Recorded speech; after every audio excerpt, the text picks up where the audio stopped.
আমরা নিজে চোখে দেখে গেছি উনি বেঁচে ছিলেন। শুধু আমরা না, সকল রাজনৈতিক দলের প্রধানরাই এটা নিজ চোখে দেখার সুযোগ হয়েছে। উনি নড়াচড়া করছেন, হালকা হালকা মৃদু সুরে কথা বলছেন। বেগম খালেদা জিয়া আপসহীন নেত্রী, তিনি এটা তো এমনি এমনি আপসহীন বলা হয় না। সেই এরশাদের সময়ে, এর পরবর্তীতে ৯০-এর আন্দোলনে আপোষ যে করেন না তাও না, উনি জনগণের কোনো দাবি যদি শক্তিশালী হয় সেগুলো মেনে নিয়েছেন সবসময়। জনগণের উপর খড়গ হন নাই। ৯৬ সালে তত্ত্বাবধায়ক সরকারের দাবি মেনে নেওয়া, এটা আপোষ করেছিলেন জনগণের সাথে, কোনো অত্যাচারীর সাথে কোনো আপোষ করেননি। জনগণের সাথে ওনার আপোষ ছিল, আর যারা অত্যাচার করে তাদের সাথে আপোষহীনতা ছিল। তিনি মারা গেলেন। আমরা আন্দোলন করতাম, চাইয়া থাকতাম বেগম জিয়ার দিকে। হ্যাঁ, ভারপ্রাপ্ত চেয়ারম্যান তারেক রহমানের দিকে কী নির্দেশনা আসে, কী পরামর্শ আসে।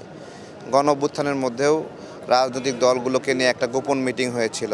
সেই গোপন মিটিংটা সকল রাজনৈতিক দলকে ঐক্যবদ্ধ করার জন্য, ওইটা ভারপ্রাপ্ত চেয়ারম্যান তারেক রহমান সমন্বয় করেছিলেন। তো এখন তো বেগম জিয়া চলে গেলেন, আমরা সবাই ওনার অসুস্থ অবস্থায় দোয়া করেছি। আমরা সোশ্যাল মিডিয়ায় সকাল থেকেই কিছু অ্যাক্টিভিস্টকে অনেক নোংরা কাজ করতে দেখছি। তাদেরকে আমরা অনুরোধ করব এটা করবেন না। আমরা নিজে চোখে দেখে গেছি উনি বেঁচে ছিলেন।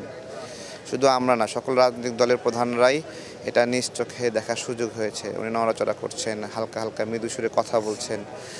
তো এগুলো একটা সত্য, ঠিক আছে। বিভিন্ন বিক্ষিপ্ত বক্তব্য নিয়ে যারা পচা ছড়াচ্ছে, এটা ঠিক করছেন না। সবাইকে দোয়া করতে বলবো, ইনশাল্লাহ।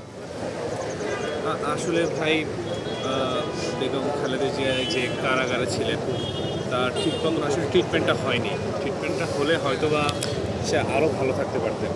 আমি ওই বিষয়ে একটা স্মৃতিচারণ করি। কারাগারে যখন ছিলেন, উনি যখন কারাগারে গেছিলেন তখন তো ওনার চিকিৎসা হচ্ছিল না। হ্যাঁ, এই ছবিটা ব্যানার নিউজে প্রকাশিত হয়, এবং এই ছবিটা ওই সময় যেখান থেকে হচ্ছিল সেটা ব্লক করে দিচ্ছিল বাংলাদেশের সাইট থেকে, বাংলাদেশ থেকে কেউ যেন দেখতে না পারে।